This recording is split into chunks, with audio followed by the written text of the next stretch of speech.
మీరు ఫలించి అభివృద్ధి చెందుడి. దేవుని ఉద్దేశం ఏంటి? మనము ఫలించాలట, మనము అభివృద్ధి చెందాల. ఫలించడం అంటే మనలో మార్పు స్పష్టంగా కనపడాలి. బయట వాడికి, దేవుని సన్నిధిలోకి వచ్చిన మీకు స్పష్టమైన మార్పు ఉండాలి. ఫలించడం అంటే మన మాటలో, మన నడవడికలో, మన తీరులో, మన ఉద్దేశాలలో, మనం చేస్తున్న పనులలో బయట వాళ్ళకి భిన్నముగా ఉన్నట్టు మనము ప్రవర్తిస్తే అది దేవునిలో ఫలించినట్టు. ఆదాము అవ్వల్ని ఆశీర్వదించాడు. ఏమని ఆశీర్వదించాడంటే మీరు ఫలించాలి, అభివృద్ధి చెందాలి అని ఆశీర్వదించాలి. ఆదాము అవ్వలారా మీరు ఫలించండి అని దేవుడు అన్నాడంటే ఎన్ని రకాలైన దీవెనలు ఉన్నాయి? 2 రకాలైన దీవెనలు ఉన్నాయి. ఒకటి ఏమిటంటే బయోలాజికల్ ఫ్రూట్ఫుల్నెస్, శరీర సంబంధముగా ఫలించడం. అంటే ఆదాము అవ్వలు వారు ఏకమై పిల్లలను కనటం, పిల్లలను కంటం, పిల్లలు కని భూమిని నిండించటం. ద బయోలాజికల్ బ్లెస్సింగ్స్ అని, భౌతిక సంబంధమైన ఆశీర్వాదాలు. మరి దేవుడికి బాగా ఇష్టమైన ఆశీర్వాదము వారికి ఇంకొకటి ఇచ్చాడు, స్పిరిచువల్ ఫ్రూట్ఫుల్నెస్. ఏంటండి? Spiritual fruitfulness. ఆత్మీయంగా మీరు ఫలించాలి, ఆత్మీయంగా ఫలించాలి. ఆత్మలో మనం ఫలించాలట. మరి ఆదాము అవ్వలకి ఆరానిచ్చిన దీవెనలు గొప్ప దీవెనలు, అద్భుతమైన దీవెనలు.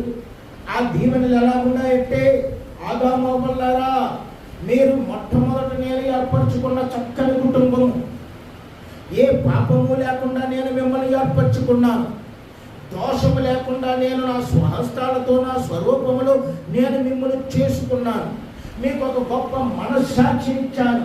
ఆ మనస్సాక్షిని బట్టి మీరు చక్కగా జీవిస్తూ మీరు శారీరకంగా ఫలించండి, ఆత్మీయంగా మీరు ఎంతగానో ఫలించండి అని చెప్పి దేవుడు వారిని ఆత్మీయంగా ఫలించడానికి వారికి ఒక ఆశీర్వాదం ఇచ్చాడు. అంటే దేవుడు వారికి ప్రతి సంధి వేళ వారి దగ్గరికి వెళ్ళి నీతి నియమాలు నేర్పుతున్నారు, ఆత్మ ఫలాలు నేర్పుతూ ఉన్నారు, ఎలా ఫలించాలో వారికి బోధిస్తూ ఉన్నారు, ఏం చేయాలో వారికి నేర్పుతూ, ఎలా ఉండాలో వారికి నేర్పుతూ ఉన్నాడు దేవుడు ప్రతి సాయంకాలం వేళ వెళ్ళి. అయితే వారిని చూసి అపవాది ఏం చేశాడంటే, దేవుడు ఆశీర్వదించిన వీరిని నేను పడద్రోయాలి, కూడద్రోయాలి, వారు ఆత్మీయంగా చనిపోయేలా చేయాలని చెప్పి అపవాది వారిని శోధించి పాపములో పడేలాగా చేశాడు. ఇప్పుడు ఆ పాపమును వారి మీదకి తెచ్చుకున్న ఆ సాధకుడి ద్వారా, అపవాది ద్వారా, వాడి మాట వినటము ద్వారా, దేవుడు ఆజ్ఞని మేరటము ద్వారా వారు పాపమును కూడా తెచ్చుకున్నారు. ఆ పాప పరంపర మానవులందరి మీదకి, వారు పుట్టిన పిల్లల మీదకి, సమస్తమైన వాటి మీదకి ఆ పాపమును బట్టి ఎంతగానో మరణార్థమైన ఫలాలు ఫలించే స్థితిలో వెళ్ళిపోయారు. దేవుడు ఎలా ఫలించమన్నాడు?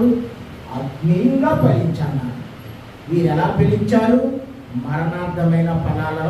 మరి అదే విషయాన్ని రోమీయులకు రాసిన పత్రిక 7వ అధ్యాయము 5వ వచనంలో పౌలు గారు ఒక చక్కని ఆ సందర్భంలో చెబుతున్నారు. ఆనాడు ఆదాము నుండి ఈనాటి మన వరకు మరణార్థమైన ఫలాలు మనము పొందుతూ ఉన్నాము, మరణానికి తగిన పనులు మనము చేస్తున్నాం. ఎందును బట్టి పాపేచ్ఛలు మన అవయవాలు ఏరుతూ ఉన్నాయి. మన కంటిలో పాపం, మనం మాట్లాడితే పాపపు మాటలు, మన పనులు పాపపు చేష్టలు, మన నడకలు పాపపు దారులు, ఇవన్నీ కూడా మనము ఫలించని ఆ అప్రయోజకరమైన స్థితిలోనికి మనల్ని నడిపిస్తూ ఉన్నాయి. అందుకే అవి పాపేచ్ఛలు మీ అవయవములో కార్యసాధకములై ఉండి మిమ్మల్ని మీ జీవితాన్ని పాడు చేస్తున్నాయి కదా అని చెప్పి రోమీయులకు రాసిన ఆ పత్రికలో పౌలు చక్కగా వివరిస్తూ ఉన్నాడు.